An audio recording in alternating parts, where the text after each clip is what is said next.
one would expect, as obesity rates have increased, that maybe bias would go down, that people would become more tolerant of the fact that more of our population has obesity.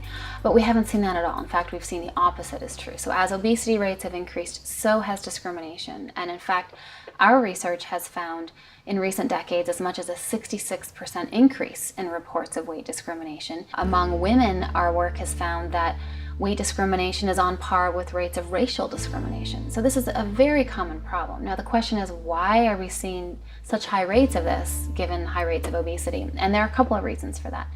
One is that we continue to live in a culture that idealizes thinness. And unfortunately, it's a message that's heavily promoted by billion-dollar diet industries and fashion industries. We also live in a culture where the media is a very pervasive source of bias, whether it's news media, entertainment media.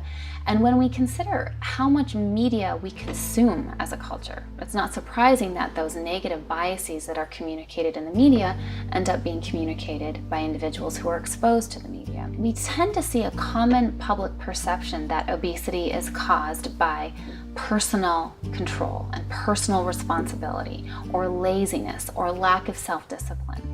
Those kinds of attributions for the causes of obesity are often at the foundation of bias because they lead to blame. And when those kinds of attributions don't change, the blame remains consistent. I think another reason why bias remains so prevalent is that it remains perfectly legal to discriminate on the basis of weight in the United States. There are no federal laws in place. Only one state law and a handful of local jurisdictions prohibit weight discrimination. And that sends a message that this form of bias is tolerable. So we have a number of things working against us with societal attitudes. So even though we have the higher rates of obesity, the rest of our environment, ranging from our cultural values to our legal remedies, is really fueling and promoting weight bias. In the past, large body sizes were celebrated. They were looked as being desirable, often because they were a symbol of status, of survival. Individuals were able to access food that allowed them to survive. Things have changed dramatically. We now live in an environment where the ideals have shifted, that we live in an environment where food is completely abundant and accessible, and the ideals are now ones where people have to be extremely thin in order to be idealized. That creates actually a very mixed message for many people. They're encouraged to eat a lot of food, and yet they're expected to look extremely thin. Certainly we have our sociocultural values of thinness. We have beliefs about the causes of obesity that really oversimplify body weight and make it an issue of blame and willpower. Certainly the media contributes, as does the lack of any legal protection. But we can also kind of look at the core values of American individualism. And there's a couple of factors that play into stereotypes and weight bias. And one is that we tend to believe in a just world. And what I mean by that is, people tend to think that good things happen to good people, and that if something bad happens to you, it means you didn't try hard enough.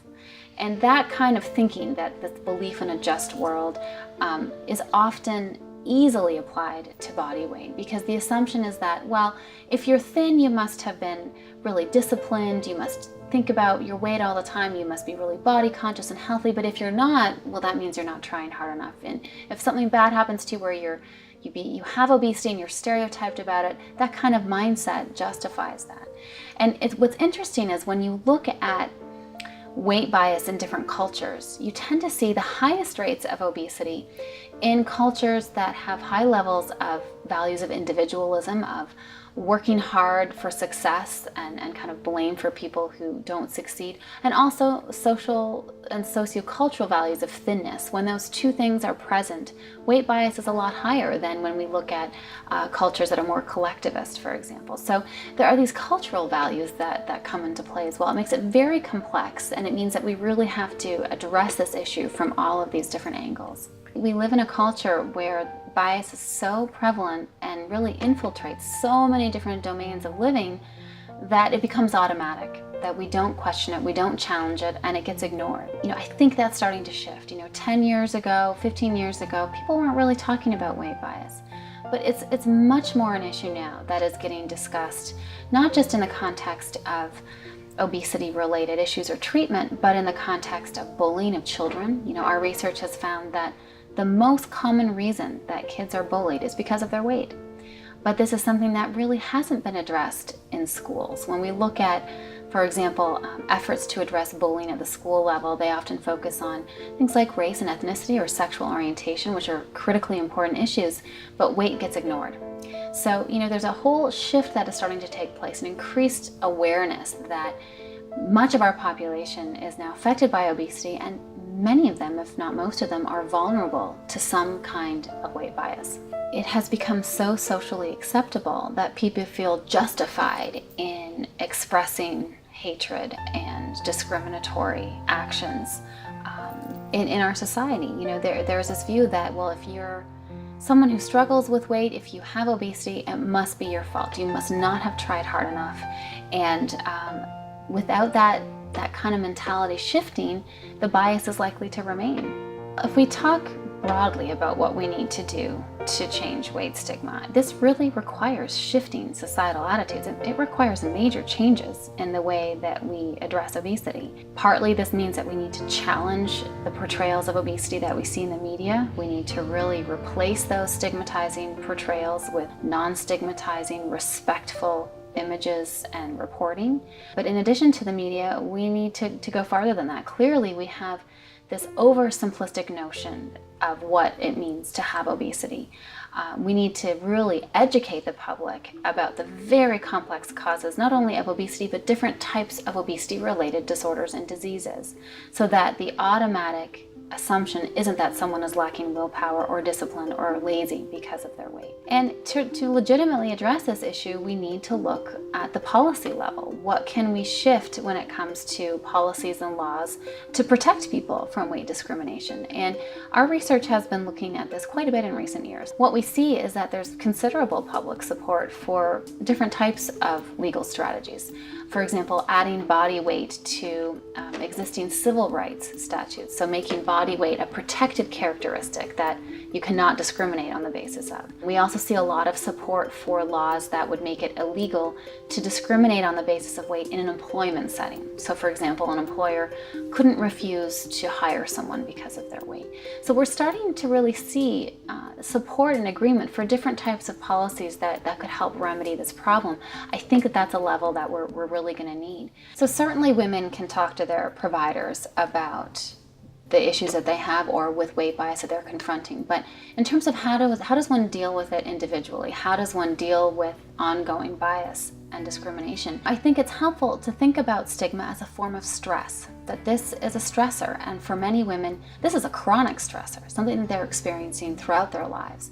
Now, when we think about stigma as a stress, one way to deal with that is to use adaptive coping strategies. It may mean really challenging negative self-statements when we start to blame ourselves, internalize, to really challenge those. That takes practice because in the rest of the world, those statements aren't being challenged, right? So it means challenging them when we see them in the media, challenging them when we say them to ourselves, challenging them when we hear them from family members and friends. And it's an active process. It really takes practice. But we can also try to put ourselves in an environment where we're not going to be as susceptible. So for example, why buy fashion magazines with extremely thin models on the cover? Why contribute to that industry if it's one that makes people feel ashamed of their body size? Surround yourself with friends and family who are supportive of you regardless of your body size, where body weight really doesn't enter the equation in the quality of your relationship. Really surround yourself in activities that make you feel good about yourself that have nothing to do with body weight. It's really about defining self-esteem in ways that has nothing to do with physical appearance. This is something that we actually work a lot on with parents and children, because children are so susceptible to negative body esteem, especially girls, to feel terrible about their bodies, that we really talk to parents about how can you foster self-esteem in your child without focusing on what they look like. Why should that be related to their value or contributions to society? Well, we need to walk the walk. We need to do what we're asking parents to do with their children. We need to do this for ourselves, and that requires some hard work. This is a complicated process where women need to not only challenge their own self-doubt and self-blame, but they need to be able to start to challenge it with other people. And that means enlisting support partners, enlisting friends, having support groups where you feel safe to talk about these issues. This is a long process, and we're really trying to shift and change very ingrained societal beliefs and attitudes.